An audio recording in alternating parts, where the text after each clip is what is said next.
Hello. So I'm feeling a bit rushed, but I did want to do like a checking in hello video off the cuff and just tell you where I'm at with things. So flow for the upcoming book, trying to make it, has been incredible, and I've been writing away. I'm almost halfway through the book now, and right now I've been working on day 13, which is the 15th chapter in the book, and it's called obviously I'm blanking on this, but it's called Stops and Starts. And that title might change, but something that I do actually before I sit down and write is I like to write in this little journal, 999. The reason for this number is the angel number 999 is a huge inspiration for me. It's get to work on your life's purpose. With a sense of urgency and like real commitment and drive for it, because the time is now. And so I like just seeing this number in my psyche as much as I can, but I'll journal a little bit. This is like my intention and purpose journal. So if I have something I want to set an intention on, a focus on, I'll write a little bit, and maybe I'll just read this little one to you as kind of an intimate share. So here we go. This chapter in TTMI is about self-doubt, self-consciousness, trying to find steady footing and slipping. It's about being knocked down, humiliation, shame, being bruised so badly by others that you wonder if you're any good. Being used, then when you realize your power, being cut down, others' attempts at keeping you small. Then seeing a light in the clouds and taking a chance on yourself, getting up again. And then I referenced a Rupi Kaur quote, something to the effect of, never feel shame for starting again. And it was a time in my life where I had a really revolving door of job situations. One job I walked out on when it became like just a really hostile work environment.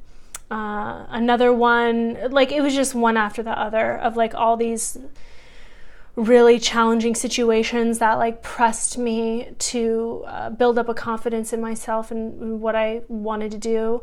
And it was still kind of leading down a bit of a rough path, but ultimately I'm so glad that I took that path, because all those experiences have been grand inspirations for this book that I feel really honored to get to share.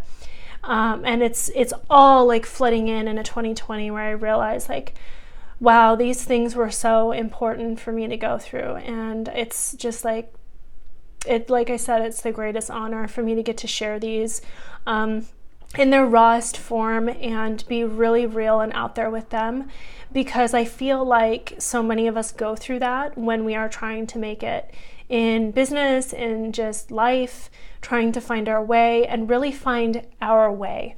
That's one of the main themes of the book, is being able to close those comparison channels via social media or family or friendships and really tap into our own personal current and like be who we are and just like relentlessly celebrate that, and to also like put the cards in on our passions and, find the flow of our own inspiration.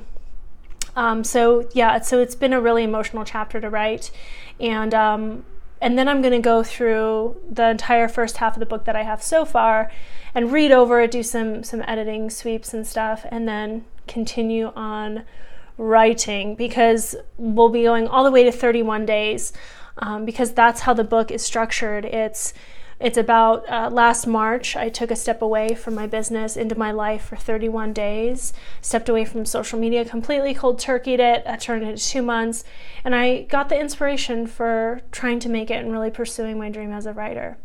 So it's about ditching the reality, which is seeing beyond circumstances, being able to see the unseen, feel the unseen, trust the unseen, and to live your dream.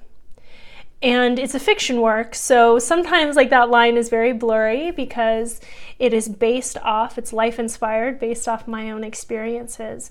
But I amplify the moments, and I really, exaggerate it and take creative license and like bring out the story completely, recreating all the dialogue and telling the story I want to tell. So it's the best thing I've ever done. I will say that. And I am certainly very proud. Doesn't even feel like the word for it. It's more like just so sure. Like I am so sure that there are going to be people everywhere that can relate to some of these experiences. And it is just my hope that people feel more okay with being who they are because of it, and can just release some of that shame and like breathe in that relief of it's okay to be who I am. It's okay to go through this. So I'll leave you with that today. Have a great week, and I'll talk to you guys soon. Bye.